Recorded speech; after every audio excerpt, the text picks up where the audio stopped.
Hey everyone, my name is Diksha. Welcome to our channel Classes for Everyone. In today's class, we will solve some preposition questions. These questions will help you in every exam. So video को and तक जरूर देखना है. Like share subscribe करके notification call पे जरूर set कर लो ताकि आपको हमारी वीडियो को अपडेट मिल जाया करे. एंड आपके लिए प्रैक्टिस क्वेश्चन है जिसका आंसर आप लोग मुझे कॉमेंट करके दे देना. चलो स्टार्ट करते हैं. Many people died dash starvation. बहुत सारे लोगों की जो डेथ है वो भूख की वजह से हो गई. यानी स्टारवेशन का मतलब होता है भूख. अब आप सोच लो यहाँ पर कौन सा प्रपोजिशन आएगा, इन, ऑफ, विद या फिर फ्रॉम. यहाँ पर many people died of starvation यानी यहाँ पर हम ऑफ का यूज करेंगे. जब भी किसी की डेथ जो भूख की वजह से हो रही है तो वहां पर हम डाई के साथ में ऑफ का यूज करते हैं. B use die of when death happens because of disease या फिर hunger और any internal cause. यहाँ पर भूख यानी ये कोई internal cause है. Here starvation is the cause of death inside the body, so of is correct. तो यहाँ पर हम of का यूज करेंगे.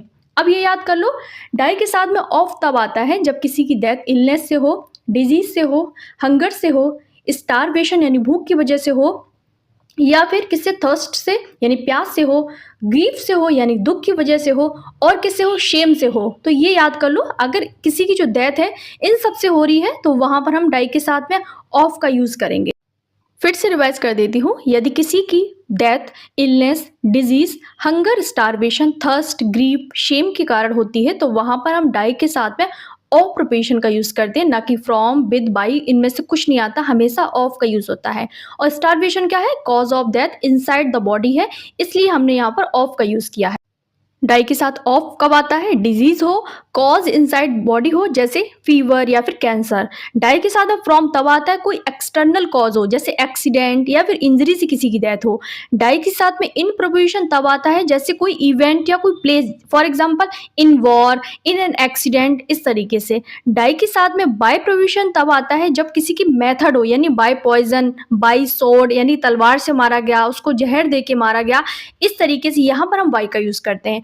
आई होप आपका ये कॉन्सेप्ट क्लियर हो गया होगा. नेक्स्ट क्वेश्चन देखते हैं. क्वेश्चन नंबर 2 है, India differs dash Pakistan in culture.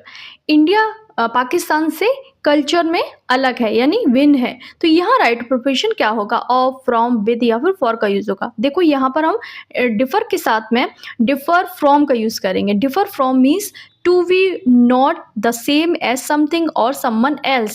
It is used when comparing two things, people or entities in general. जब हम किसी जनरल बात करते हैं, कोई स्पेसिफिक बात नहीं करते, यहाँ कल्चर की बात करी जा रही है, जनरली बात करी जा रही है, इसलिए हमने यहाँ पर डाई के साथ में फ्रॉम का यूज किया है. तो आपको याद रखना है, जब भी क्या बताना हो, हमें डिफरेंस बताना हो, किन के बीच में बताना हो, डिफरेंस बिटवीन टू थिंग्स और पीपल. तो यहाँ पर इंडिया डिफर्स फ्रॉम पाकिस्तान एक जनरल बात की जा रही है. तो आपको याद रखना है डिफर के साथ में कब फ्रॉम आएगा, कब इन आएगा, कब विद आएगा. हम एक एक करके सबको समझेंगे. पहले ये वाला समझ लो, इंडिया के साथ में हमने कल्चर को अलग बताने के लिए फ्रॉम का यूज किया है. अब इन कब यूज करते हैं, difference in a particular aspect और क्वालिटी. यहाँ पर एक पर्टिकुलर जब बात की जाएगी, यहाँ देखो कल्चर की बात की जा रही है जो एक जनरल वे में बात कर रहा है. अब हम क्या बात करेंगे, अब हमें अगर बात करनी है जैसे India and Pakistan differ in language, तो एक यहाँ पर स्पेसिफिक बात की जा रही है. जब भी कोई स्पेसिफिक बात की जाएगी, जब भी कोई एक्सपेक्ट लिया जाएगा, कोई पर्टिकुलर बात की जाएगी, तब वहां पर हम इन का यूज करेंगे. तो यहाँ पर हमने क्या यूज किया, इंडिया डिफर्स फ्रॉम पाकिस्तान. अब इन का यूज तब होगा, India and Pakistan differ in language. अब यहाँ पर एक पर्टिकुलर लैंग्वेज की बात हो रही है. अब देखो डिफर के साथ विद कब आता है, जब भी आपका डिफरेंस हो, डिफरेंस ऑफ ओपिनियन और डिसएग्रीमेंट हो, तो वहां पर हम विद का यूज करते हैं. कब, डिफर के साथ में. जैसे आई differ with you on this point, मैं तुमसे इस पॉइंट पर अलग हूँ या मत नहीं रखता हूँ, या फिर हमारी अग्रीमेंट नहीं है इस ओपिनियन पर. तो वहां पर हम का यूज करते हैं, डिफर के साथ में विद का यूज करते हैं. समझ आ गया, कब फ्रॉम लगाना है, कब इन लगाना है, कब विद लगाना है. यहाँ पर हम एक जनरल बात कर रहे हैं, एक कल्चर की बात कर रहे हैं, इसलिए हमने यहाँ पर फ्रॉम का यूज किया है. नेक्स्ट देखते हैं. क्वेश्चन नंबर 2 है, he is a Slur dash his family. तो यहाँ राइट ऑप्शन क्या होगा, आप सोच लो, ऑन, इनटू, एट या फिर फॉर का यूज होगा. स्लर का मतलब होता है कलंक. तो यहाँ पर जो यूज होगा प्रेपोजिशन वो ऑन का यूज होगा. क्यों होगा, अ Slur on someone means a shame और डिसग्रेस टू समवन, यानी his behaviour is a Slur on society, उसका व्यवहार सोसाइटी पर कलंक है। इस तरीके जब हम कलंक की बात करते हैं, जैसे वो अपनी फैमिली पर कलंक है, जैसे इस सेंटेंस में बताया गया है, इसलिए हमने यहाँ पर ऑन का यूज किया है। A slur on means shame or disgrace to someone. Next question देखते हैं, क्वेश्चन नंबर 4 क्या है? She was happily married dash two children. अब देखो कभी भी मैरिड के साथ में टू कब आता है, विद कब आता है, बाई कब आता है, ये कॉन्सेप्ट हम बार बार क्लियर कर चुके हैं, फिर भी मैं बता दूं, जब भी हम यहाँ पर बात करेंगे किसी के दो बच्चे और वो खुशी खुशी जीवन बिता रहा है, इसका क्या मतलब है? मैरिड विद टू चिल्ड्रन का मतलब है हैविंग टू चिल्ड्रन, यानी दो बच्चे। Married to used for person, यानी किसी की शादी किसी व्यक्ति से होती है तो हम बार टू का यूज करते हैं। कोई व्यक्ति कराता है, कोई प्रीस्ट करा रहा है तो बाई का यूज करते हैं मैरिड के साथ में। और जब भी किसी की बात ये करी जाती है कि वो शादीशुदा है दो बच्चों के साथ में, यानी दो बच्चे उसके शादीशुदा जीवन में, तो हम विद का यूज करते हैं। She was happily married with two children. Next देखते हैं, क्वेश्चन नंबर 5 है, it is best to be married dash consent. तो यहाँ राइट ऑप्शन क्या होगा? सहमति से विवाह करना सबसे अच्छा है। तो वैसे भी सहमति से विवाह करना ही चाहिए, तो यहाँ पर क्या यूज करेंगे? टू करेंगे, बाई करेंगे, विद करेंगे, या फिर अंडर का यूज करेंगे। जो इसका करेक्ट ऑप्शन होगा वो होगा विद। मैरिड विद कंसेंट का मतलब हो जाएगा मैरिज हैपन्स विद एग्रीमेंट और परमिशन। यहाँ पर एक परमिशन की बात की जा रही है। यहाँ पर जो कीवर्ड क्या है? कीवर्ड हमारा कंसेंट है, इसलिए हमने यहाँ पर क्या यूज किया? विद का यूज किया है। Correct and natural in general English. For example married with consent, यानी आम बोलचाल की भाषा में यूज किया जाता है, एग्जाम फ्रेंडली है। यहाँ पर अगर मैरिड के साथ में बाई का यूज करेंगे, देखो मैरिड बाई कंसेंट का मतलब हो जाएगा, ये है मोर फॉर्मल है, लीगल स्टाइल है, rarely used in conversational English. पर जो करेक्ट आंसर होगा वो यहाँ पर हम विद का यूज करेंगे, क्योंकि विद क्या बताता है? विद बताता है कि मैरिज जो हो रही है वो किसी की एग्रीमेंट से हो रही है या फिर किसी की सहमति से हो रही है। बाई क्या बताता है? ये बाई भी थोड़ा सा यूज हो सकता है, जब आपको विद ना मिले ऑप्शन में तो बाई यूज लगा देना। फॉर्मल है, थोड़ा सा लीगल स्टाइल में यूज होता है और रेयर यूज है इसका। तो बस यहाँ पर हम जो यूज करेंगे वो क्या करेंगे? यहाँ पर हम विद का यूज करेंगे। तो राइट ऑप्शन क्या हो जाएगा? It is best way to married with consent हो जाएगा। राइट ऑप्शन हो जाएगा क्वेश्चन नंबर 5 का हो जाएगा सी। क्वेश्चन नंबर 6 है, she was not amenable dash outside influence. Amenable का मतलब होता है मानना, किसी खुशी खुशी किसी भी चीज को मानना। तो यहाँ पर हाँ अमीनेबल के साथ में टू का यूज करेंगे, क्योंकि यहाँ बात हो रही है वह बाहरी के जो इन्फ्लुएंस है उससे क्या है, उसके वो उसको नहीं मानती है, उसका अधीन नहीं है, तो यहाँ पर टू का यूज किया है। She was not amenable to outside influence. Amenable to means open और responsive to something. For example the students were amenable to discipline, यानी स्टूडेंट्स को क्या करना पड़ा? स्टूडेंट को जो डिसिप्लिन था उसको मानना था, यानी मानना चाहिए था, यानी मानना पड़ा। इस तरीके से जब अमीनेबल की बात होगी, अमीनेबल का मतलब खुशी खुशी किसी चीज को मानना, तो वहां टू का यूज करते हैं। नेक्स्ट है क्वेश्चन नंबर 7 है, he is impervious dash criticism. तो इसमें राइट ऑप्शन क्या होगा? टू होगा, अगेंस्ट होगा, विद होगा, या फिर फॉर का यूज होगा। तो यहाँ पर हम इम्परवियस के साथ में टू का यूज करेंगे। यहाँ पर बताया जा रहा है वह आलोचना से अप्रवाहित है, यानी उस पर कोई असर नहीं पड़ता है। तो इम्परवियस टू का मतलब होता है मीन्स नॉट अफेक्टेड बाई।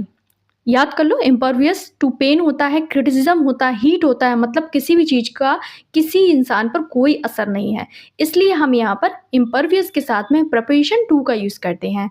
तो राइट ऑप्शन हो जाएगा क्वेश्चन नंबर 7 में, he is impervious to criticism. Next देखते हैं क्वेश्चन नंबर 8 है, he was exonerated dash all charges.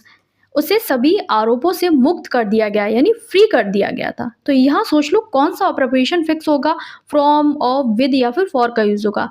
यहाँ जो होगा राइट ऑप्शन हो जाएगा वो हो जाएगा ऑफ। एक्सोनरेटेड, ऑफ या फिर फ्रॉम का यूज हम तब करते हैं जब किसी को फ्रीड फ्रॉम ब्लेम और charges. Exonerated of guilt, exonerated of all charges, इस तरीके से जो यूज होता है यहाँ पर हम ऑफ का यूज करते हैं। तो राइट ऑप्शन हो जाएगा he was exonerated of all charges, यानी उसे सारे जो चार्जेस थे, यानी जो सारे उस पर जो आरोप लगाए गए थे उससे उसे क्या कर दिया गया था? फ्री कर दिया गया था, फ्री फ्रॉम ब्लेम कर दिया गया था। यहाँ पर याद रखना फ्रॉम का भी यूज हो सकता है, वो थोड़ा रेयर है, पर जो मेन यूज है वो यहाँ पर हम ऑफ का यूज करेंगे। राइट ऑप्शन हो जाएगा he was exonerated of all charges हो जाएगा। नेक्स्ट देखते हैं क्वेश्चन नंबर 9 है, क्वेश्चन नंबर 9 है, her success is a testament dash her hard work. तो यहाँ राइट ऑप्शन क्या होगा? टेस्टामेंट का मतलब होता है एविडेंस। टेस्टामेंट के साथ में हम टू का यूज कर दे, उसका मतलब हो जाएगा एविडेंस और प्रूफ ऑफ समथिंग।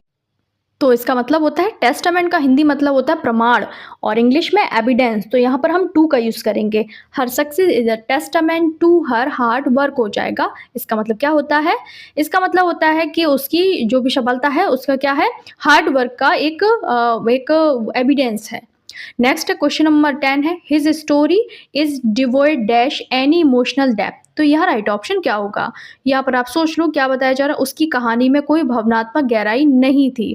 तो यहाँ पर डिवोइड का मतलब होता है नेगेटिव सेंस में आता है। इसका मतलब होता है डिवोइड के साथ में जो ऑफ लग जाता है उसका हो जाता है मतलब कंप्लीटली लैकिंग समथिंग। तो डिवोइड ऑफ सेंस, इमोशन और लॉजिक की जब बात करते हैं तो हम डिवोइड के साथ में ऑफ का यूज करते हैं। His story is devoid of any emotional depth. उसकी कहानी में कोई भी क्या था? इमोशनल डेप्थ नहीं थी, यानी कोई बिल्कुल बेकार सी कहानी थी। तो यहाँ पर डिवॉइड ऑफ एक नेगेटिव सेंस देता है, यानी नहीं का आंसर देता है। Devoid of sense, devoid of emotion, devoid of logic, इसलिए हमने यहाँ पर ऑफ का यूज किया है। Question number 11, I have an aptitude dash languages. तो यहाँ राइट ऑप्शन क्या होगा? एप्टीट्यूड का मतलब होता है योग्यता होना। तो यहाँ पर इसका क्या मतलब होगा? इसमें राइट ऑप्शन क्या होगा? विद होगा, फॉर होगा, एट होगा या फिर इनका यूज होगा? ये आपके लिए होमवर्क है, आप लोग इसका आंसर मुझे कमेंट करके दे देना। I have an aptitude dash languages, इसमें विद होगा, फॉर होगा, एट होगा या फिर इनका यूज होगा। क्वेश्चन नंबर 12 है, he is resign dash his fate. तो यहाँ राइट ऑप्शन क्या होगा? उसने अपनी किस्मत को स्वीकार कर लिया है।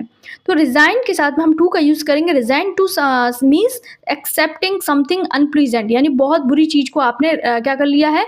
एक्सेप्ट कर लिया है। जैसे he is resign to his fate, उसने अपने भाग्य को मान लिया है। तो यहाँ पर एक अनप्लीजेंट उसका भाग्य है, अच्छा भाग्य नहीं है, उसको भी उसने स्वीकार कर लिया है। इसलिए यहाँ पर हम क्या यूज करेंगे? रिजाइन टू मतलब एक्सेप्टिंग समथिंग अनप्लीजेंट।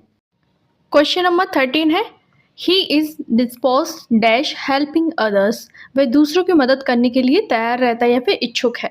तो यहाँ राइट ऑप्शन क्या होगा? यहाँ पर हम डिस्पोज के साथ में टू प्रपोजिशन का यूज करेंगे। डिस्पोज टू मीन्स इंक्लाइंड और विलिंग, यानी किसी के लिए हमेशा तत्पर रहना, तैयार रहना।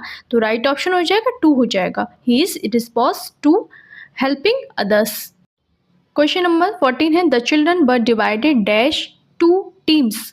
बच्चों को दो टीमों में बांटा गया। तो यहाँ पर क्या ऑप्शन यूज होगा? अमंग, बिटवीन, इन या फिर ऑन। देखो यहाँ दो टीमों की बात हो रही है, जो टू की बात होगी between is used for two, यानी बिटवीन का यूज दो के लिए करते हैं, और among for more than two, यानी दो से ज़्यादा हो, थ्री प्लस हो या थ्री हो, उसके लिए हम अमंग का यूज करते हैं। तो यहाँ राइट ऑप्शन हो जाएगा between the children were divided between the two teams. Next देखते हैं क्वेश्चन नंबर 15 है, the book is an adaptation dash a French novel. तो इसमें राइट ऑप्शन क्या होगा? यहाँ पर यह किताब एक फ्रेंच जो नॉवल है उस पर क्या है? बेस्ड है।